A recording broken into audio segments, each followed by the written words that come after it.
Исполняющий обязанности председателя правительства Якутии Владимир Солодов сегодня работает в Намском районе. Вместе с делегацией он побывал в населенных пунктах, где ознакомился с условиями работы социальных объектов и обсудил перспективы развития. В районном центре Солодов осмотрел центр досуга имени Афанасия Шестакова, детские сады Кюликчен и Сулусчан и строящееся здание нового садика. А представители учреждений образования, культуры, строительства смогли озвучить наболевшие вопросы и обозначить самые сложные проблемы.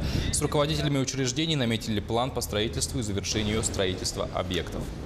Мы, безусловно, будем ставить акцент на том, чтобы обеспечивать качество и повышать его социальных услуг для граждан. То есть это не является предметом обсуждения. Мы качество услуг будем повышать. При этом одновременно мы будем внимательно смотреть, как оптимально использовать те ресурсы, которые есть. То есть как сделать так, чтобы граждане в той сети учреждений, которые есть, или в новых учреждениях, которые мы будем строить, получали услуги самого высокого качества.